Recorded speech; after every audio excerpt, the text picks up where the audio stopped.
बिस्मिल्लाहिर्रहमानिर्रहीम अस्सलाम वालेकुम। पाकिस्तान टुडे के साथ मैं हूं मंसूर आजम काजी। नाज़रीन, कल से हम एक वीडियो देख रहे हैं, न्यूज़ देख रहे हैं फैसलाबाद के एक इंसिडेंट की, जहां पर एक मुलाजमा समीना नामी बची है और इसने न जाने कौन सा ऐसे गुनाह कबीरा कर दिया कि इसके जो पड़ोसी मालकन थी और जो मालिक थे वो जानवरों की तरह फैसलाबाद की सड़कों पर मारते फिर रहे थे, उस पे तशद्दुद कर रहे थे। और इस सारे वाक़े को पूरे मीडिया ने कवर किया, हमने इस पे बात की। लेकिन हैरानगी की बात ये है कि हमने देखा कि वज़ीर आला पंजाब उस्मान बुज़दार ने इस चीज़ का नोटिस लिया, आईजी पंजाब ने इस चीज़ का नोटिस लिया, जो वफाकी वुज़रा थे उन्होंने इस चीज़ का नोटिस लिया। नोटिस किस चीज़ का लिया? हम सबको पता है कि वो एक गरीब की बच्ची थी और इसीलिए उसके साथ ये सब कुछ हुआ। अगर ये किसी ब्यूरोक्रेट की, किसी सियासतदान की, किसी जनरल की, किसी आला शख्सियत की बेटी होती तो मैं देखता कि किसी की क्या जुर्रत होती कि ये इस बच्ची के साथ यूं तशद्दुद करता। और आप देखिए हमारा निज़ाम क्या है कि वो शख्स गाड़ी में विक्ट्री का निशान बनाते हुए गया है, आज उसको वहां से बेल भी मिल गई है और उसकी बीवी जो है वो अब मिल नहीं रही है। ये पूरा हम लोग जिसको बात करते हैं ना, जब इमरान खान साहब रियासत मदीना की, तो ये एक उसकी एग्जाम्पल है कि एक आम गरीब आदमी की जिंदगी क्या है। और जेलों के अंदर तस्वीर खिंचवाने से अगर इंसाफ मिलता होता तो बहुत सारे लोगों को मिल चुका होता। ये तस्वीरें हमें हमारे मुंह पर एक और तमांचा है कि हमने इनको जेल के अंदर कर दिया, लेकिन इंसाफ क्या मिला वो एक जवाब नफी में है। चाइल्ड प्रोटेक्शन ब्यूरो की जो सरबराह है सारा अहमद, उन्होंने भी कल बयान दिया कि जी हम मुद्दईयत में करेंगे, लेकिन हम लोगों ने क्या किया है उस बच्ची के लिए। और ये एक बच्ची है, इस तरह रोजाना लाखों हजारों बच्चियों के साथ यही सब कुछ हो रहा है और हमारा माशरा बुत बन के इस सारी चीजों को देख रहा है और कुछ नहीं करता। हम लोग मीडिया पे एक दो दफा बात कर लेते हैं, कोई न्यूज जब तक हॉट न्यूज होती है उस पर बात कर लेते हैं और उसके बाद हम उस पर बात करना भी शायद गवारा नहीं करते, सिर्फ इसलिए क्योंकि हमारा अपना घर नहीं जल रहा होता। इस पर भी बात करेंगे। और सेकेंडली, पाकिस्तान डेमोक्रेटिक मूवमेंट का लाहौर का जलसा आ रहा है और आज हमने देखा कि सोशल मीडिया प्लेटफॉर्म पे मरियम नवाज दोबारा गरजी चमकी और कल प्राइम मिनिस्टर इमरान खान ने भी कहा कि जी लाहौर में जलसे की इजाजत नहीं देंगे और जो टेंट लगाएंगे, जो बिजली देंगे, उन तक के खिलाफ कानूनी कार्रवाई की जाएगी। हजूर वाला 18वीं लॉ एंड ऑर्डर 18वीं तरमीम के बाद सूबाई ये जुरिस्डिक्शन में है। उस्मान बुज़दार साहब को कहें कि वो कुछ बोला करें। It's not required that the prime minister has to intervene on everything which is not required even. ये पंजाब का मसला है और पंजाब के अंदर तो आपने ऑलरेडी, लाहौर की अगर हम बात करें, लाहौर के अंदर तो आपने वैसे ही अपने पसंदीदा लोगों को लगा दिया गया है। So let them handle it. देखते हैं किस तरह वो हैंडल करते हैं। पर्चे वर्चे देने दें, इनको बंद करेंगे तब चीजें आगे चलेंगी। इस तमाम सूरत हाल पे बात करेंगे अपने आज के प्रोग्राम में। मुझे आज ज्वाइन किया है मोना आलम ने, एंकर पर्सन है, तज्जियाकार हैं, और मेरे साथ हैं अनीक नाजी, एंकर पर्सन हैं और तज्जियाकार हैं। नाज़रीन, इन दोनों से बात का आगाज करते हैं एक छोटी सी ब्रेक के बाद। मेरे साथ रहिएगा।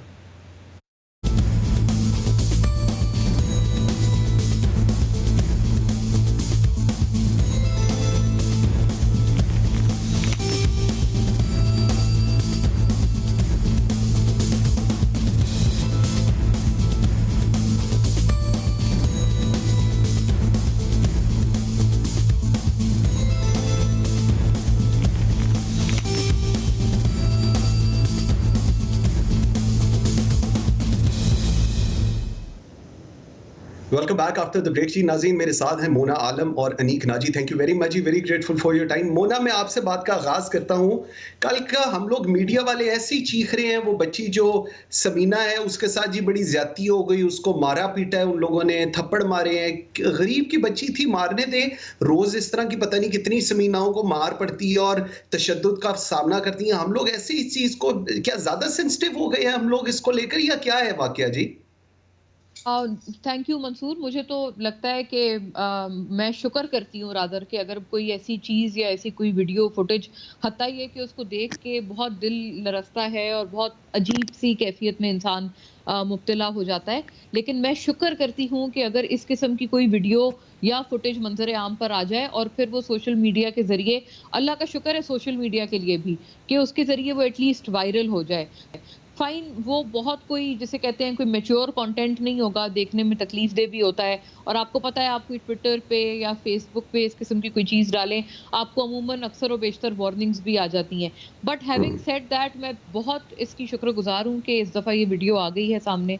इसकी वजह से अगर इस बच्ची का मामला जो एक सोशल मीडिया पे ह्यू एंड क्राई के इसकी वजह से क्रिएट हुआ है, मुझे उम्मीद सिर्फ़ अब इसकी वजह से है, इसी का आसरा है कि इसकी वजह से इस मासूम को कोई इंसाफ मिल सकता है। वरना यकीन करें आपने बिल्कुल सही कहा है, आपने अपने इब्तिदाइये में भी बयान किया है कि ये रोज़ के वाक़यात हैं और ये होते रहते हैं और हम सेंसिटिव नहीं हो गए हैं, बल्कि हम बहैसियत कौम बहुत इनसेंसिटिव हो गए हैं। क्योंकि जब तक ऐसी कोई चीज़, कोई वीडियो फुटेज कोई वायरल नहीं होती है, उसके ऊपर फिर जब कोई रिएक्शन नहीं आता है, तब तक हम भी सोए रहते हैं और यकीन जाने 70% ऑन अ सेफ एस्टिमेट 70% मैं बहुत मोहतात अंदाजे के तहत कह रही हूँ कि वो लोग होंगे जो कंडेम तो कर रहे हैं, लेकिन उनके अपने घर में बहुत सारी ऐसी बच्चियाँ होंगी, ऐसी बहुत सारी एब्सोल्युटली, मुलाज़मा, बहुत एब्सोल्युटली। सारे उनके घर में काम करने वाले लोग होंगे, जिनके साथ वो रोज़मर्रा की बुनियादों पर या ठीक से बात नहीं करते होंगे या फिर उनको स्नब करते होंगे। उनको उनके ऊपर अपना गुस्सा, अनवारंटेड किस्म का गुस्सा निकालते होंगे, लेकिन वो इसलिए रियलाइज़ नहीं होता क्योंकि ज़ाहिर है वो हम खुद कर रहे हैं। तो जब तक ठीक। हम ये चीज़ अपने घर से शुरू नहीं करेंगे, इसका कोई इलाज नहीं है और हम बहैसियत कौम ना सिर्फ इनसेंसिटिव हैं, बल्कि मुझे लगता है कि हम ख़ासे जिसे कहते हैं ना कि दूसरों के ऊपर तनकीद करते हैं, लेकिन अपने ऊपर जब बात आती है तो बड़ा एकदम से हम ठीक। वो अपोलोजेटिक बन जाते हैं, तो हम बहुत बड़े मुनाफिक भी हैं। नाजी साहब, मुझे एक चीज बताइएगा, इस पे नोटिस लिया गया, उस्मान बुज़दार साहब ने, आईजी पंजाब ने, मिनिस्टरों ने नोटिस लिया, हुकूमत नोटिस क्यों ले रही है? जब एक ऐसा सानिया हुआ, ये तो ऑटोमेटिकली चीजें होनी चाहिए।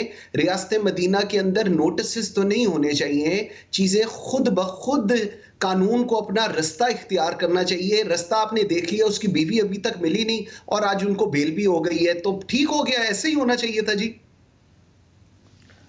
देखिए मंसूर, हमारे यहाँ तो देखिए ये तो एक वाकया, जैसा कि अभी मोना ने फरमाया, आप भी यही फरमा रहे हैं, हम तकरीबन एक ही बात कर रहे हैं। इसको ज़रा थोड़ा सा मैं दायरा इसका ज़रा वसी करूं तो हम जब तक रास्तों पे हमारे बच्चे भीख मांग रहे हैं और हम उनको देखकर गवारा कर रहे हैं, जब तक हमारे बच्चे वर्कशॉप्स में काम कर रहे हैं, सड़कों पे सो रहे हैं, कालीन बुन रहे हैं, ईंटें चुन रहे हैं, कूड़े से खाना उठा के खा रहे हैं, लोगों के घरों में काम कर रहे हैं, जब तक मुआशरे का इज्तिमाई ज़मीर इस प्रैक्टिस को गवारा करेगा, क्योंकि ये उसकी हक तलफी हो रही है एक बच्चे की, जिसका स्कूल उससे वादा किया गया था कि उसको दिया जाएगा, तालीम उसका हक है, पैदाइशी हक है, माना हुआ हक है, उसको नहीं दिया जा रहा, वो उससे मजदूरी करवाई जा रही है, वो तशद्दुद सह रहा है।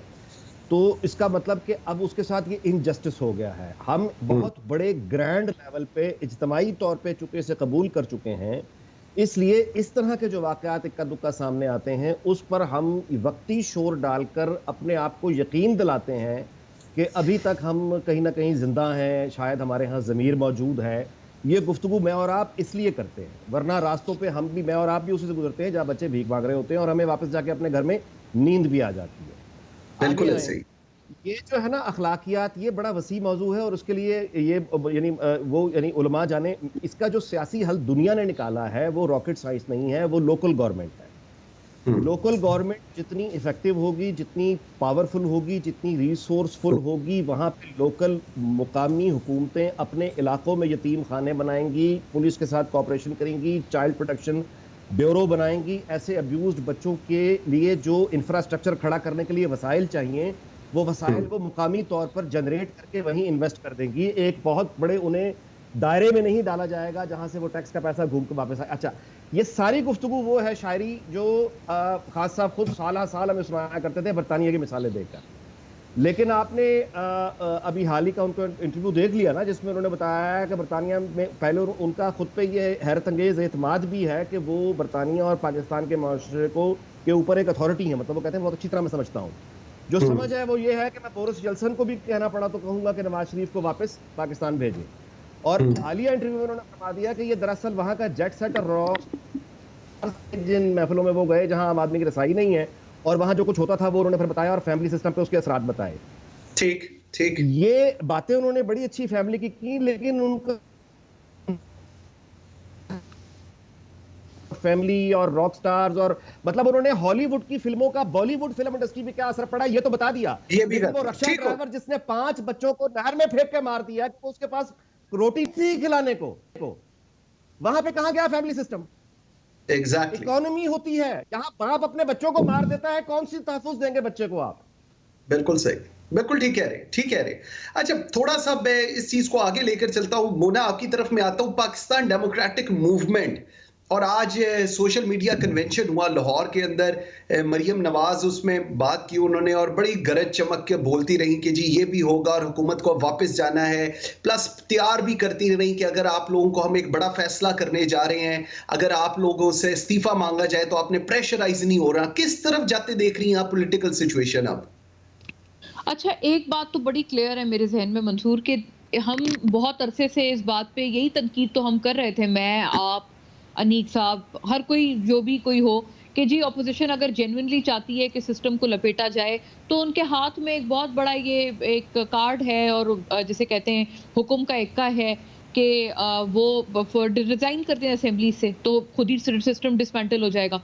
और जब ये मौलाना साहब इनको कहते थे, जब ये पीडीएम नहीं बनी थी और ये मिलते थे, ये एपीसी के तहत इनकी मुलाकातें होती थी, तो वो सारी यही बातें होती थी। वो मौलाना साहब इनको यही आमादा करते रहते थे कि आप रिजाइन करें, और ये तमाम जो पार्लिमानी जमातें हैं, खुसूसन नून लीग और पीपल्स पार्टी, उनकी तरफ से यही रेजिस्टेंस आती थी कि नहीं जी, ये वाला ऑप्शन नहीं है, जो करना है हमने पार्लियामेंट में करना है, और हमने कोई पार्लिमानी लड़ाई लड़नी है। लेकिन अल्टीमेटली अगर ये चाहते यही हैं, देखें बातें बहुत बड़ी बड़ी हो गई हैं, अब इसके बाद अगर आप कुछ भी ना करें ना, तो वो बहुत बेमायने किस्म की लगती हैं, और ऐसा मालूम होता है कि जैसे वो तमाम चीजें, वो तमाम बातें सिर्फ बातों तक ही महदूद थी, उनको एक्शंस में ट्रांसलेट नहीं किया। तो इतनी बात मेरे जहन में बड़ी क्लियर है कि अगर हम लोग ही तनकीद करते थे कि जी आप रिजाइन कर दें, फौरन आप देखें इन अ विंग ये हमारे जबान से फिक्रा निकलता था कि रिजाइन कर दें, इसमें क्या मुश्किल बात है। अब जब वो कह रहे हैं कि हम रिजाइन कर देंगे, तो मुझे लगता है कि उसको एटलीस्ट इतनी एक्नॉलेजमेंट तो देनी चाहिए कि चलें कि ऑप्शन कंसिडर किया जा रहा है अपोजिशन की तरफ से या पीडीएम की तरफ से। उन्होंने ये भी कहा है कि 8 दिसंबर को जो इजलास होगा, इसमें इन तमाम चीजों को वो पीडीएम के प्लेटफॉर्म तक उठाएंगी। पहले तक ये इत्तलात थी कि गालिबन पंजाब असेंबली से नून लीग, क्योंकि बहुत अक्सरियत में है, उनकी अच्छी खासी नशिस्तें हैं, बल्कि आपको याद होगा अगर काफ लीग वाला फैक्टर ना होता तो गालिबन हुकूमत भी उनकी बासानी बन सकती थी पंजाब में। वही सिचुएशन है, सही कह रही हैं। बिल्कुल, यस। तो अब ये बात है, देखिए पहले तो ये इत्तलात आ रही थी कि जो 13 वाला इजलास है लाहौर का, जो पीडीएम का जलसा है, उसके अंदर ये पंजाब से इस्तीफे आ सकते हैं नून लीग के। लेकिन अब पीपल्स पार्टी इस पे आमादा होती है या नहीं होती, क्योंकि आज मरियम साहिबा ने कहा है कि वो पीडीएम के प्लेटफॉर्म से इस्तीफों वाले इस पूरे ऑप्शन को परस्यू करेंगी। तो पीपल्स पार्टी तो मुझे अभी फिलहाल कोई इस सेंस में या इस शेप में नजर नहीं आती। ठीक। अच्छा नाजिस साहब, मैंने एक ब्रेक पे जाना है, लेकिन ब्रेक से पहले मैंने आपसे एक सवाल का मुझे जरा जवाब दे जाइएगा। जिस तरह अभी मोना कह रही हैं, ये जो रिजाइन वाली ऑप्शन है, इस पे हम लोग बहुत बात करते थे, ऑपोजिशन को बड़ा हम क्रिप भी करते थे कि आप लोग ये क्या बातें करते हैं कि अवाम आए सड़कों पर, आप क्यों नहीं रिजाइन करते। लेकिन डू यू थिंक कि इस बाइंग को जो पीडीएम अब डिसाइड करेगा, ये पाकिस्तान पीपल्स पार्टी के लिए कितना कंफर्टेबल होगा इस ऑप्शन को ऑप्ट करना? जी नाजी साहब। जी, नेशनल असेंबली की हद तक तो उनको, अगर नेशनल असेंबली की, क्योंकि ये बात अभी फाइनल नहीं पहुंची, डिस्कशन है, तो डिस्कशन ये है कि इस्तीफे देने हैं तो नेशनल असेंबली से भी देने हैं या सूबाई असेंबलियों से भी देने। इलेक्टोरल कॉलेज तो बेसिकली प्रोविंशियल असेंबलियां ही हैं, लेकिन शुरुआत कहां से करनी है? अच्छा, पीपल्स पार्टी नेशनल असेंबली में कंफर्टेबल रहेगी, लेकिन सिंध असेंबली से रिजाइन उनको नुकसान है, वो क्यों करेंगे? अच्छा, माजी में ये मिसाल मौजूद है, पीटीआई ने जब नेशनल असेंबली से इस्तीफे दिए थे धरने के दौरान, तो पख्तूनख्वा असेंबली, इन्होंने वहां से यानी इस्तीफे नहीं दिए थे, वो नेशनल असेंबली वाले बगैर इनके नामंजूर हो गए। अच्छा, अब नून लीग और फजलुर रहमान ये हैं जो कह रहे हैं कि कंप्लीट इस्तीफे दिए जाए, नेशनल भी और सूबाई। पीपल्स पार्टी का जाहिर है उनके पास खोने को अभी काफी कुछ है। लेकिन सियासत चूंकि आर्ट ऑफ पॉसिबिलिटीज है, तो मुमकिन है कि पीडीएम में रहते हुए पीपल्स पार्टी नेशनल असेंबली की हद तक रहे, तो यहां तक मुमकिन है कोई बात हो। लेकिन ये चूंकि बनते बिगड़ते मंसूबे हैं, इसलिए हतमी नतीजा तो वही तभी पता चलेगा कि उनका फैसला क्या है, वो फैसला उन्होंने करना है, हम तो क्या सराही कर सकते हैं। बिल्कुल ठीक है। व्यूअर्स, एक छोटी सी ब्रेक लेते हैं यहाँ पर, और जब हम ब्रेक से वापस आते हैं तो जरा मोना से और अनीक नाजी से इसकी फर्दर व्हाट नेक्स्ट, आगे क्या होने जा रहा है, क्योंकि सेनेट की भी बात हो रही है, और उसके अलावा अगर रिजाइन हो जाता है तो फिर क्या सिचुएशन बनेगी, और स्पेसिफिकली पीडीएम को लेकर प्राइम मिनिस्टर इमरान खान ने कहा है कि जो इनको कुर्सियां मुहैया करेंगे या जो बिजली मुहैया करेंगे उन तक पे पर्चे दिए जाएंगे। तो ये तो लॉ एंड ऑर्डर जो है ये तो एक प्रोविंशियल सब्जेक्ट है, इसके अंदर प्राइम मिनिस्टर क्यों बात कर रहे हैं, whereas chief minister Usman Buzdar हैं यहां पर। इस पे बात करते हैं, मेरे साथ रहिएगा।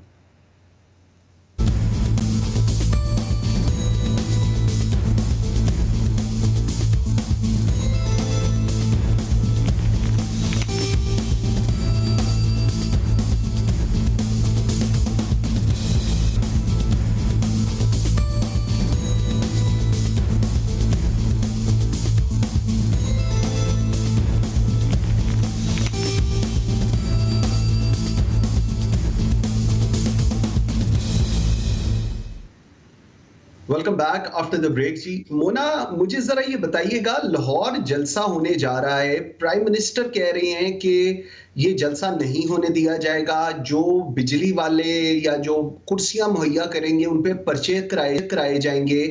Law and order provincial subject है। लाहौर के अंदर आपने अपना सीसीपीओ लगाया हुआ है जिसका बेसिकली काम ही ये है कि वो पूरे लाहौर का लॉ एंड ऑर्डर को मैनेज करे। तो फिर उस सारे के बावजूद why prime minister is specifically on to it कि जी ये इंस्ट्रक्शंस दी जा रही है कि ये करना चाहिए, इसको आप कैसे एनालाइज कर रही हैं?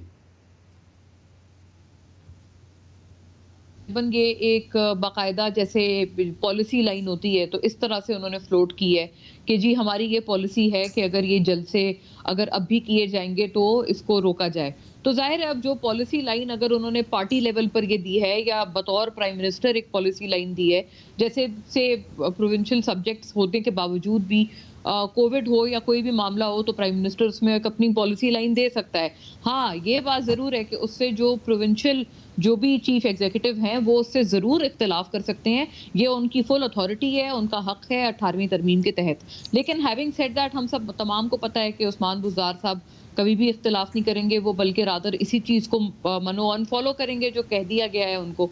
तो अब बात यह है कि जहां तक जलसों की बात है, जाहिर है जलसे रोकने के तो हक में कोई भी नहीं होगा बतौर कोई भी एक डेमोक्रेटिक इंसान जिसने थोड़ी सी भी कोई जमहूरियत की कोई सेंस फील की हो, तो वो कभी भी ये नहीं कहेगा कि जब जमहूरी तौर पर आप जलसे जुलूस को रोकें। वो तो जमहूरियत का एक बहुत ज़रूरी जुज़ है, और अपोजिशन क्योंकि गवर्नमेंट इन वेटिंग है तो they have all the right in the world कि वो जो जलसे करना चाहते हैं, शो ऑफ स्ट्रेंथ करना चाहते हैं, जिस तरह से भी वो प्रेशर एक्सर्ट करना चाहते हैं अपने कॉन्स्टिट्यूशनल हक के तहत। ये कोई ऐसी बात नहीं है कि कोई एहसान दिया जा रहा है ऑपोजिशन को, ये उनका हक है। Let's be very clear on this. तो ये जो वो करना चाहते हैं वो इसके ऊपर बड़ा कैटेगोरिकली क्लियर होकर करें। लेकिन अगर हम इसको पूरी बात को एक कोरोना वायरस के तनाजुर में अगर देखना शुरू कर दें तो यस, फिर इस पूरी चीज के डायनामिक्स तब्दील हो जाते हैं। अब अगर ये डायनामिक्स तब्दील हो गए हैं, उसके बाद अगर ये रोका जा रहा है या नहीं रोका जा रहा, मुझे लगता है कि जो एक SOPs दी गई हैं इसमें जो सबसे अच्छा एक जो मैं समझती हूँ एक वे आउट है वो ये है कि जी NCOC की तरफ से, जिसके अंदर PMLN की भी नुमाइंदगी है और पीपल्स पार्टी की भी नुमाइंदगी है। पीपल्स पार्टी की क्योंकि सिंध गवर्नमेंट की शक्ल में नुमाइंदगी है, PMLN की AJK की गवर्नमेंट की शक्ल में नुमाइंदगी है। तो वहां पर अगर ये चीज फ्लोट कर दी गई है, कोई SOP सेट किए गए हैं कि अगर आपने कोई गैदरिंग करनी है तो वो किन SOPs के तहत करनी है। अगर वो SOPs पूरी तरह फॉलो किए जाए तो फिर गवर्नमेंट को बिल्कुल भी कोई हक नहीं है कि किसी भी तरह का वो अपोजिशन का जलसा रोकें, और अपोजिशन भी बिल्कुल हक बजानिब है कि उन SOPs के होने के बावजूद वो हर तरह की फिर वो लीगल ऑप्शंस की तरफ भी जा सकते हैं कि जी हमने ये तय करदा SOPs पे फॉलो किया, हमने कॉन्स्टिट्यूशनली अपना हक पूरा अदा किया, सेहत आमा का भी ख्याल रखा, फिर उसके बाद जो गवर्नमेंट है वो हमें कौन होती है रोकने वाली। तो मुझे लगता है ये कोई इतनी कोई गहरी बात नहीं है, कोई रॉकेट साइंस नहीं है। लेकिन अफसोस के साथ ये कि इस मामले पर दोनों जो फरीक हैं वो सिर्फ सियासत कर रहे हैं, सियासत कर रहे हैं। नाजी साहब, सियासत हो रही है इस मामले के ऊपर। हुकूमत कहती है कि जलसों से हमें फर्क नहीं पड़ता, लेकिन जलसों को केटर करने के लिए हर मुमकिन इकदाम उठाया जा रहा है, लोगों की गिरफ्तारियां भी हो रही हैं। पंजाब पुलिस माशाल्लाह बिल्कुल उसी मद्दोशत के साथ जैसे पहली मशहूर थी, अब दोबारा हो गई है। स्पेसिफिकली अब वो रोल लाहौर पुलिस ने ले लिया है। सो आप इसको कैसे एनालाइज कर रहे हैं? क्या हमें एज पर जिस तरह भी मोना बता रही है जो इंस्ट्रक्शंस है उसके तहत ही चलना चाहिए? ये पीडीएम के जलसों को लेकर कोई हुकूमत की ऐसी प्लान है कि जिसको वजह किया जा रहा है? जी ये जी खुद खान साहब जिसको कॉलोनियल इरा कहते थे और उसकी बढ़त, यानी ये बेसिकली वही साइकोलॉजी चली आ रही है। ये मौजूदा पंजाब पुलिस हो या सिंध की हो, मतलब ये मौजूदा पाकिस्तान की पुलिस हो या इंतज़ामिया हो, अगर इनमें इतनी ताकत होती कि ये पाकिस्तान की कोई हुकूमत बचा सकते तो फिर अभी तक तो कोई हुकूमत यहाँ से जाती ही ना, कोई भी हुकूमत ना जाती। अयूब खान साहब के जो पोते हैं वो किसी वफाकी वजीर ना होते, वो एक सल्तनत होती जिसका भुट्टो साहब ने अपनी किताब में जिक्र किया था।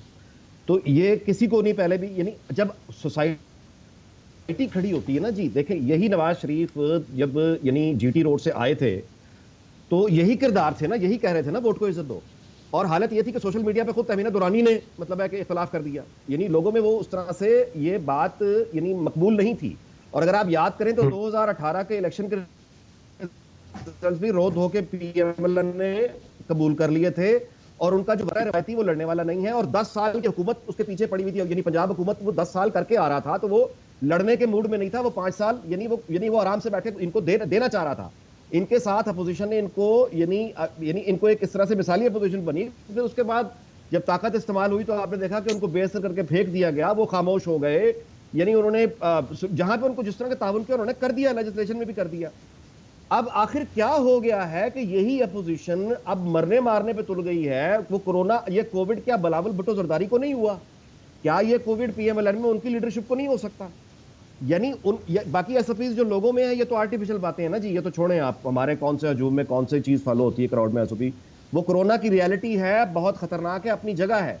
लेकिन मेरा सवाल ये है कि ये आखिर अपोजिशन को इस की जिम्मेदारी किस पे आती है?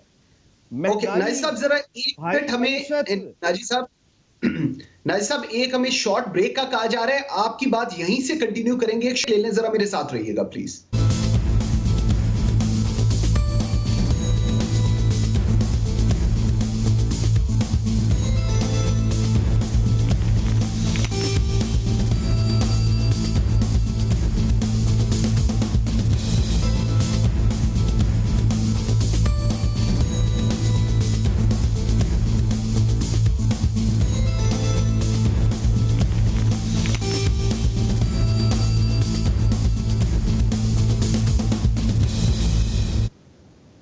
Welcome back after the break जी नाजी साहब प्लीज जरा कंप्लीट कीजिएगा जी अपना कमेंट। जी तो मैं गुजारिश कर रहा था कि असल मसला जो है वो है यानी महंगाई, बाजारों में रौनक नहीं होगी, बेरोजगारी आएगी। आपके सामने इदारों पे इदारे बंद हो रहे हैं, लोग बेरोजगार हो रहे हैं। यानी ये जो पीडीएम की मकबूलियत है, ये जो किसी मीडिया का या कोई अपोजिशन का फायदा उठाना, ये बात की बात है। असल बात यह है कि पीडीएम की क़यादत को ये मकबूलियत मिलना, ये जो मैदान फराहम किया है, ये इसका जिम्मेदार कौन है? Very right. अब अगर प्रॉब्लम को एड्रेस करने का तरीका, अप्रोच ये है कि ये मीडिया जिम्मेदार है या कोई सियासत को फायदा उठा रहा है, चोर करप्शन, तो फिर आप अंदाजा लगा ले, यानी भूख जो है ये टीवी की स्क्रीन से आपके जिस्म तक नहीं पहुंचती। महंगाई, प्यास, दवाइयां, या सोशल मीडिया को देखकर बीमारियां ठीक नहीं होती। अभी थोड़ी देर पहले आपने ट्वीट फरमाया है, गिलगित बल्तिस्तान की तस्वीरें क्या बड़ी खूबसूरत हैं, आप भी देखें। वहां जाने के लिए भी पैसा चाहिए। तो असल मामला वो है। अच्छा, ये मुल्तान में अभी इन्होंने कहा था कि हम ये नहीं होने देंगे, वो नहीं होने देंगे। मुझे मेरे पास थोड़ा सा टाइम का जी कंस्ट्रेंट आ रहा है, मुझे जरा सिर्फ मोना से एक थोड़ा सा जाने। मोना, मुझे एक चीज बताइएगा, ये जो एक लॉन्ग मार्च की हम लोग सुन रहे हैं गर्दान पीडीएम की तरफ से और इस्लामाबाद में धरना, ये क्या होने जा रहा है? इसमें क्या व्हाट नेक्स्ट? इमरान खान साहब ने क्या कर लिया था 126 दिन के धरने ने, जो पीडीएम अब एक्सपेक्ट कर रही है हम कर लेंगे जी? लेकिन यही बात वो काउंटर आर्ग्यूमेंट के तौर पर भी मंसूर हो सकती है ना, कि जाहिर है उनको पता था कि कुछ भी नहीं होगा, लेकिन उसके बावजूद हमने 126 दिन का धरना देखा, तो अब जाहिर है ये लोग भी कहेंगे कि भाई हम भी आ रहे हैं, अब कुछ हो ना हो वो तो फिर बात की बात है।